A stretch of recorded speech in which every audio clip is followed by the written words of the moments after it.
Good evening, ladies and gentlemen, and welcome to The Swarm. I'm your host, Seth Dussault, the voice of the Yellow Jackets. You've probably heard my voice. You may have not seen my face before. Well, here I am. Not much to look at, but this is the guy behind the microphone. We're going to try and take you inside AIC athletics a little more with this new thing that we're trying out. Going to have some interviews later on. We're going to start, though, with a recap of the week that was, and we'll start with football. A tough 21-14 loss to East Stroudsburg. The Jackets were leading at halftime against their PSAC opponent, but a couple late touchdowns by East Stroudsburg. The Jackets unable to respond. They will be back at home to start the NE10 schedule, though, this Friday night at Ronald J. Abdal Field, 7 o'clock against Merrimack.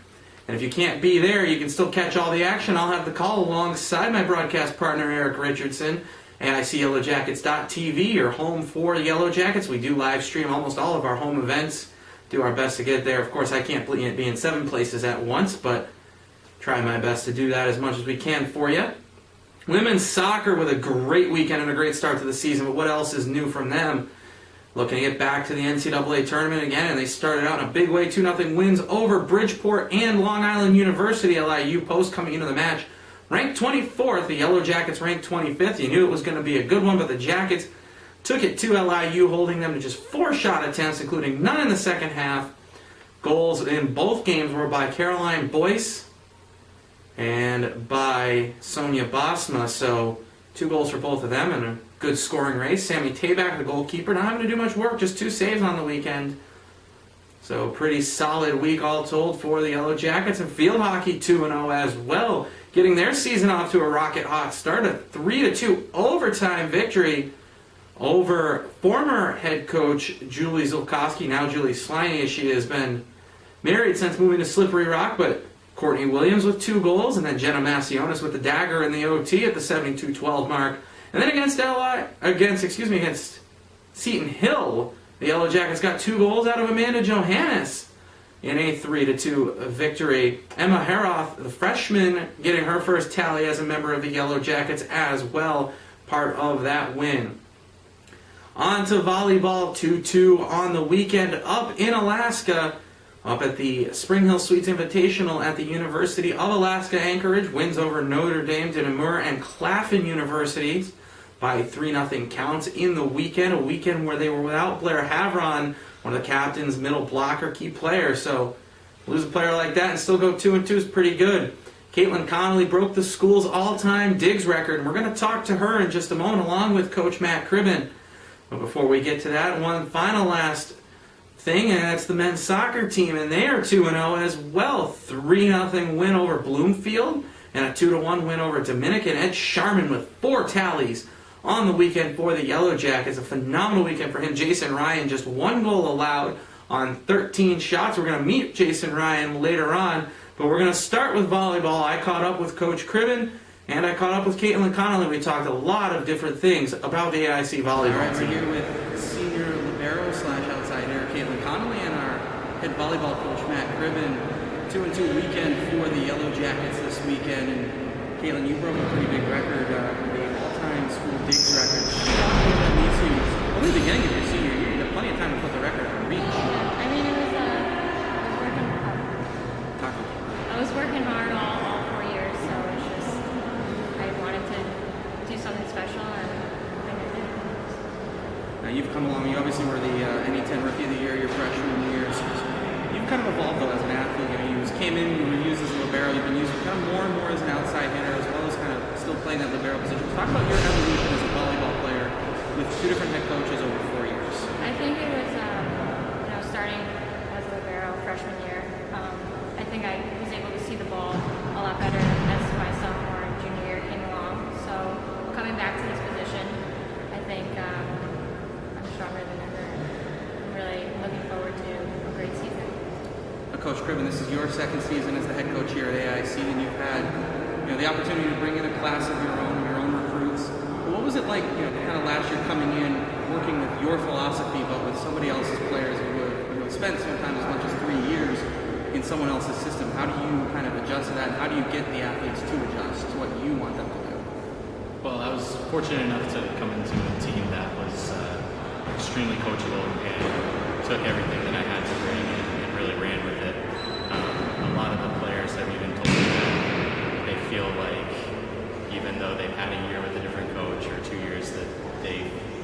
playing this system the whole time because they got it and they ran with it so quickly.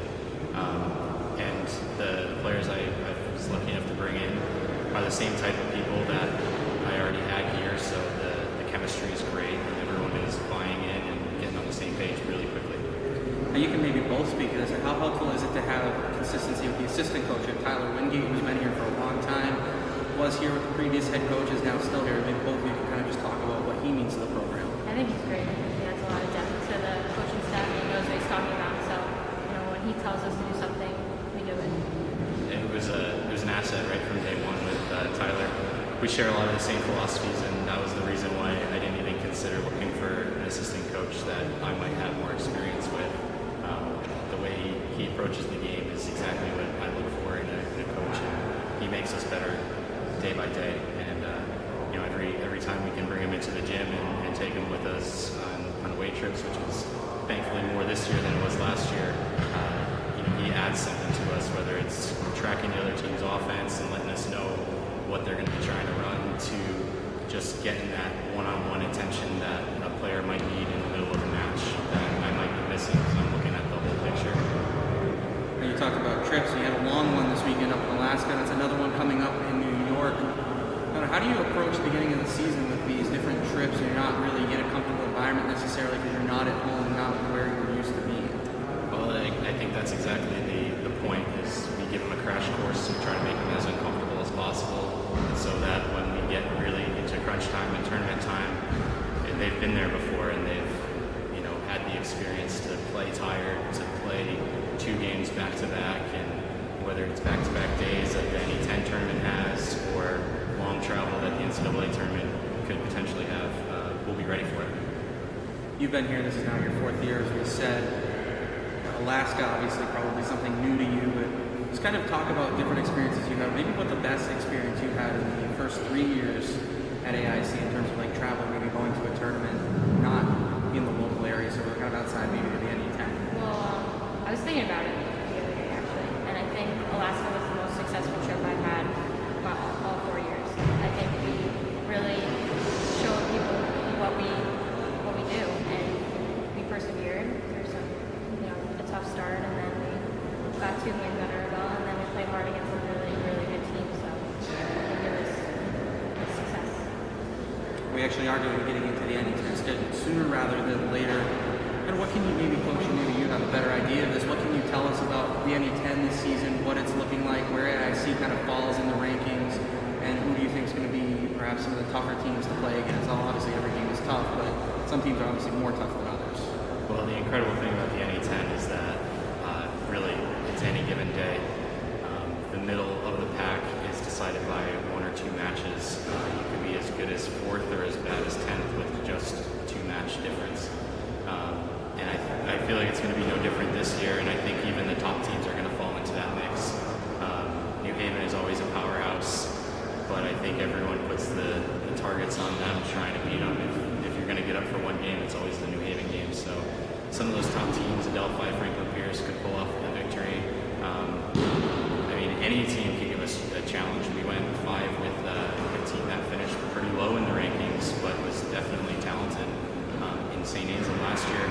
And from what we've seen in the preseason and the results from the first weekend, that you can't take anyone lightly. I have a lot of confidence in us, but it's going to take our best volleyball day in, day out for us to get the results that we're looking for. Any final thoughts, CC? Go Yellow Jackets. All right, Caitlin Connolly, Coach Matt Cribben, AIC Volleyball, ladies and gentlemen. So there you have it, a little Caitlin Connolly and a little Matt Cribben up in the volleyball. I caught them after practice, which is why they were both looking like they'd just been run ragged for an hour and a half. They had been. I watched some of the practice. They were doing a 5-on-5 drill, trying to get to balls, playing out of their comfort zones, out of position, just working hard, and that's why they expect to be so good this season. They're a team of hard workers, as Coach Cribben said, as Cece said. Team of guys who work hard, also have a little fun, as you'll see with our men's soccer team. And I caught up with Jason Ryan and Miguel Rodriguez-Lapman in their locker room today after their practice, and we had a little bit more fun than I was anticipating. We're in the locker room Check it with out. some of AIC men's soccer player. Boys, introduce yourselves. I'm Jason Ryan, the goalkeeper. Miguel Rodriguez-Lapman, defender. Had a good weekend for the Yellow Jackets, 2-0 on the season. And this guy right here, Jason Ryan, goalkeeper of the week in the Northeast 10. We'll start with the tournament that you guys played up at Merrimack, I believe it was, correct? Yeah. 2-0. You pitched a shutout in Game 1, a 2-1 victory in Game 2. Kind of just take us, I guess, through the game, since obviously our fans maybe didn't get a chance to see what happened since it wasn't at home. Well, the first game played pretty well. They kind of they took it to us in the second half, but we pegged two, and I think it was like a minute and a half, and then we put one away in the late second half. And then the second game, we had Ed Sharman score an early penalty kick goal, then conceded a penalty which I saved, and then we gave up another goal with like eight and a half minutes left, and then Ed came down, beat three people, and scored a goal with like 3 minutes left, and then went 2-0 for the first time, and I think history. Yeah. Well, it's 2-0 seems to be the thing around here. The women have 2-0, the soccer team, the field hockey team 2-0. Volleyball picked up a couple wins this weekend, and actually it's the football team that's the only team that hasn't won one yet. We hope that they're going to get one against Merrimack this Friday here at Ronald J. Abdel Field. You guys have both been here for a while. I know you're a senior. I believe you are a senior as well. That's right. So 4 years for both of you, and made the playoffs for the first time last year. Kind of just talk about the evolution of AIC men's soccer over the last couple of years. Well, it's a building process. When we first came here, and the team wasn't really a team. There was separate groups and everything, and it's evolved to a building program where it's more of a team and everything, and we do all together. It's a family. And you could see it this year as we started with 2-0, and we're just trying to improve and make playoffs again. That's our minimum requirement this year to make playoffs. We made it last year. Now you specifically, I know you play kind of a little all over the field in terms of your abilities, quick guy. We have another player similar to you on the women's soccer team, Allie Fitzsimmons, who quick. Obviously, she scores some goals. Kind of your thoughts maybe on that team. Have you seen them at all? The women's soccer team, you can tell they're very good. They just beat a 24th team in the country. Yeah, LIU 24th. And they beat them 2-0. Right? 2-0. And they made them look like nothing. So they're going to be a really good team this year. Now, for your part, Jason, obviously you've been the guy for the last couple of years in the net. Last year one of the best goalies in the NE10. What have you done this offseason to get yourself ready? Obviously, a good start to the season, but how have you been preparing for this, and what are your aspirations for this season? Personally, just running a lot, staying in shape, and playing. I mean, that's been the key for every year since I've been here. Just getting in shape and whatnot. Personally, it's nothing personal for me. I just want the team to make the playoffs again. We want to get that as a regular thing for us around here. I mean, we went, I think, 7 years without making the playoffs, and then to make it last year was a big accomplishment. Obviously, we don't want to get knocked out in the first round again, but yeah. So what do we have to do to take that next step now? I mean, we saw, as we've mentioned, the women's soccer team a couple of times, made the playoffs, and then a couple years later get into the NCAA tournament. How does AIC men's soccer make the same steps? How do they get, to the second round of the NE10 tournament? Maybe to, getting an at-large bid in the NCAAs. What do we have to do in the next couple of years? Obviously, this is your last year for both of you, but what do we have to keep doing? I think we just have to keep that winning mentality. I mean, obviously, my first 2 years we were at ninth seed, I think, or ninth place actually, just missing out on the playoffs. And I mean, once you make it there once, I mean, it proves to everyone that we can do it again. So it becomes a habit, making playoffs. So that's the minimum you could ask for, make playoffs and keep going there. And then we're a fairly young squad. I mean, last year we started at 1.8 freshmen in a game. I mean, that's kind of unheard of. So we're hoping that the freshmen can step up this year, and then obviously the sophomore class, and there's only 3 seniors. So yeah, we're hoping we can make the playoffs again. Now, this is a team with a lot of personality, obviously, and more than just a bunch of soccer players, a good group of guys. Maybe talk about some of the personalities on this team, and guys that like to have a little bit of fun. I think we're looking at one right now. Yeah, check them out. Fraser. Yeah, we're kind of a loosey-goosey group, We take it serious when we're on the pitch, but off the pitch we're like Miguel said, we're a family and we like to have fun. So what do the men of AIC soccer do for fun when they're not kicking soccer balls around? And let's try and keep it PG, guys. Because this is college, let's be real. I don't know. We're all pretty big fans of FIFA and stuff, and obviously watching the World Cup qualifiers and stuff like that. And then we usually get together as a team and watch some of the bigger games. Keeping track of the Spanish league, the Premiership, and everything. So. All right, well, gentlemen, been a pleasure having you on here. We're in the locker room of the AIC men's soccer, and I think it's going to be tough to get the chalk out of my shoes. Thanks. Thank you. All right, those soccer boys are quite a handful. I'm going to be cleaning chalk off of my shoes for about a week. That'll do it for the Swarm for tonight. As we go forward with this project, we'd like to bring you a little more. We're going to have some highlights maybe, or we're going to get some more camera angles. We're going to try and make this a little better. It's just a test run, really, the first one. We hope you've enjoyed it. We hope you've learned a little something about the Yellow Jackets. Until Friday night, when the football team takes on Merrimack, I'll have the call, as I said earlier, along with Eric Richardson. This is Seth Dussault, the voice of the Yellow Jackets, signing off. I hope you enjoyed this first ever edition of The Swarm.